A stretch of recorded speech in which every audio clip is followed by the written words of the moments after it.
Hi friends, बाल विकास एवं शिक्षा शास्त्र का अभ्यास प्रश्न 12 करेंगे। इससे पहले हम 11 तक कर चुके हैं। अगर आप लोगों ने वो वीडियो नहीं देखा है तो प्लेलिस्ट में जाकर देख लेना, और आप लोगों ने अब तक चैनल को सब्सक्राइब नहीं किया है तो चैनल को सब्सक्राइब भी कर लेना, क्योंकि रेगुलरली हम प्रैक्टिस क्वेश्चन के साथ साथ थ्योरी पार्ट्स भी कर रहे हैं। तो चलिए शुरुआत करते हैं फर्स्ट क्वेश्चन से।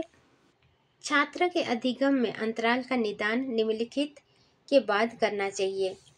पहला, उचित उपचारात्मक उपाय। दूसरा, संघन अनुप्रयोग एवं अभ्यास। तीसरा, सभी पाठों को व्यवस्थित रूप में दोहराना।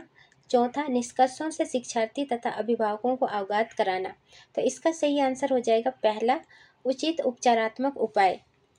निदानात्मक परीक्षण छात्रों की कमजोरियों को जानने का एक तरीका है, और उपचारात्मक शिक्षण द्वारा इन कमियों को दूर किया जा सकता है। नेक्स्ट क्वेश्चन है, छात्रों की अधिगम कठिनाइयों को हल करने के लिए विशेषकर प्राथमिक स्तर पर उपयोग में लाया जाने वाला श्रेष्ठ तरीका है। पहला, अपंगता हेतु उपयुक्त शिक्षण पद्धतियों के प्रकार। दूसरा, महंगा एवं चमकदार सामग्री का सहयोग। तीसरा, सरल एवं रुचिकर पाठ्य पुस्तक। चौथा, कहानी सुनने की पद्धति। तो इसका सही आंसर हो जाएगा चौथा, कहानी सुनने की पद्धति।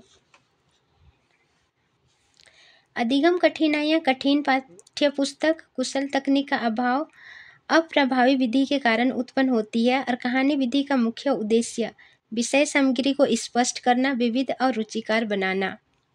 तो इसलिए हो जाएगा कहानी सुनने की पद्धति। नेक्स्ट क्वेश्चन है, शिक्षार्थी जो सीख चुके हैं उसे दोहराने अथवा याद करने में सहायता करना महत्वपूर्ण है, क्योंकि पहला, किसी भी कक्षा अनुदेश हेतु यही सुविधाजनक शुरुआत है। दूसरा, पूर्व ज्ञान को नई जानकारी से जोड़ना अधिगम को बढ़ाता है।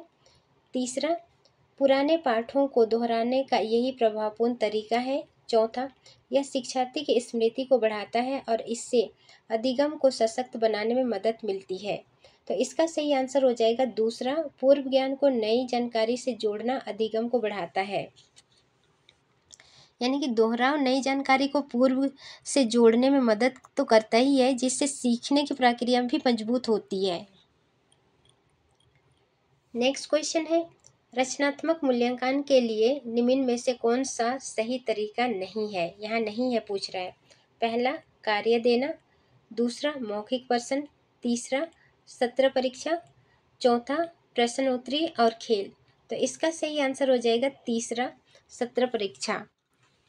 तो सत्र परीक्षा, जिसे योगात्मक मूल्यांकन भी कहा जाता है, यह एक निश्चित समय पर छात्रों के ज्ञान और कौशल का मूल्यांकन के लिए आयोजित किया जाता है। यह रचनात्मक मूल्यांकन का हिस्सा नहीं है। और बच्चों को कार्य देना छात्रों की उनकी समझ व प्रदर्शन करने और प्रतिक्रिया पाने के लिए दिए जाते हैं। मौखिक प्रश्न छात्रों से पूछने पर उनकी समझ का आकलन किया जा सकता है। कार्य देना छात्रों की उनकी समझ का प्रदर्शन करने और प्रतिक्रिया पाने के लिए दिए जाते हैं, और छात्रों से प्रश्न पूछकर उनकी समझ का आकलन किया जा सकता है। और खेल विधि रचनात्मक तरीके से सीखने में मदद करते हैं। नेक्स्ट क्वेश्चन है, निम्नलिखित में से कौन सा सिद्धांत पाठ योजना में शामिल नहीं है। पहला, योजना की दृढ़ता। दूसरा, शिक्षार्थियों का ज्ञान। तीसरा, उद्देश्यों की स्पष्टता। चौथा, शिक्षण का ज्ञान। तो इसका सही आंसर हो जाएगा पहला, योजना की दृढ़ता, क्योंकि पाठ योजना में छात्रों की आवश्यकता के अनुरूप परिवर्तित होने के लिए लचीलापन होना चाहिए।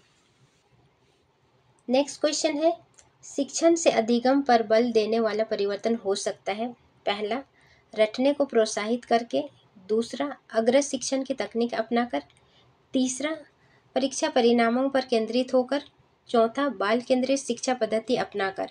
तो इसका सही आंसर हो जाएगा चौथा, बाल केंद्रित शिक्षा पद्धति अपनाकर। और बाल केंद्रित शिक्षा पद्धति को अपनाकर शिक्षण के माध्यम से अधिगम को शिक्षार्थियों के लिए व्यापक बनाया जा सकता है। नेक्स्ट क्वेश्चन है, निम्नलिखित में से कौन सा विकास का सिद्धांत है। पहला, विकास की सभी प्रक्रियाएं अंतर संबंधित नहीं है। दूसरा, सभी की विकास दर समान नहीं होती है। तीसरा, विकास हमेशा रेखीय होता है। चौथा, यह निरंतर चलने वाली प्रक्रिया नहीं है। तो इसका सही आंसर हो जाएगा दूसरा, सभी की विकास दर समान नहीं होती है। जैसे कोई बच्चे जल्दी चलने लग जाते हैं या जल्दी बोलने लग जाते हैं, तो विकास दर सभी की समान नहीं होता है।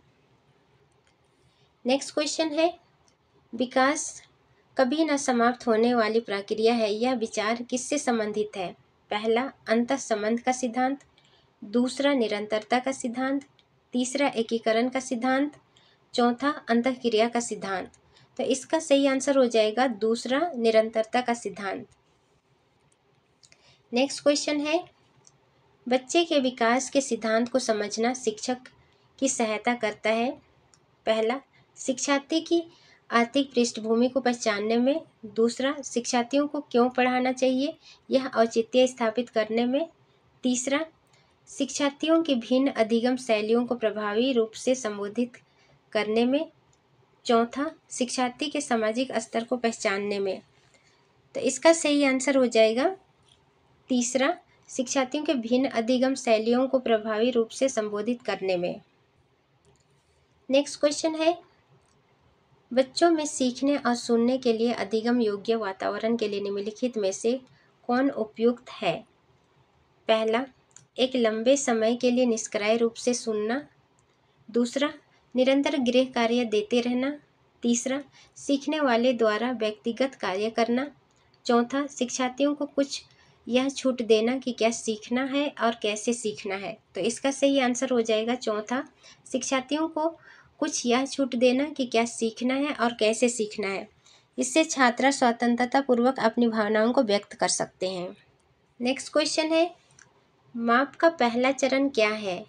पहला, निर्णय लेना कि क्या मापना है। दूसरा, परीक्षण का विकास। तीसरा, परीक्षण का प्रबंधन। चौथा, इनमें से कोई नहीं। तो इसका सही आंसर हो जाएगा पहला, निर्णय लेना कि क्या मापना है। नेक्स्ट क्वेश्चन है, शारीरिक विकास का आधार है। पहला, नैतिक विकास। दूसरा, सामाजिक विकास। तीसरा, भाषा विकास। चौथा, मानसिक विकास। तो इसका सही आंसर हो जाएगा चौथा, मानसिक विकास शारीरिक विकास का आधार है। नेक्स्ट क्वेश्चन है, सभी बच्चों के स्वतंत्र खेलों, अनौपचारिक व औपचारिक खेलों, योग और खेल की गतिविधियों में सहभागिता क्यों आवश्यक है? पहला, शारीरिक विकास के लिए। दूसरा, मानसिक विकास के लिए। तीसरा, सामाजिक विकास के लिए। चौथा, उपरोक्त सभी। तो इसका सही आंसर हो जाएगा चौथा, उपरोक्त सभी। नेक्स्ट क्वेश्चन है, बालक में तर्क, जिज्ञासा एवं निरीक्षण शक्ति का विकास होता है। पहला, 13 वर्ष की आयु में। दूसरा, 16 वर्ष की आयु में। तीसरा, 11 वर्ष की आयु में। चौथा, उपयुक्त में से किसी में भी नहीं। तो इसका सही आंसर हो जाएगा तीसरा, 11 वर्ष की आयु में। आज का लास्ट क्वेश्चन है, शिशु क्रोध एवं प्रेमपूर्ण व्यवहार में विभेद प्रारंभ कर देता है। पहला, बाल्यावस्था में। दूसरा, शिशुअवस्था में। तीसरा, युवावस्था में। चौथा, किशोरावस्था में। तो इसका सही आंसर हो जाएगा दूसरा, शिशुअवस्था में। तो फ्रेंड्स, वीडियो कैसे लगी कमेंट करके बताना और नेक्स्ट टॉपिक भी बताना किस पर होना चाहिए।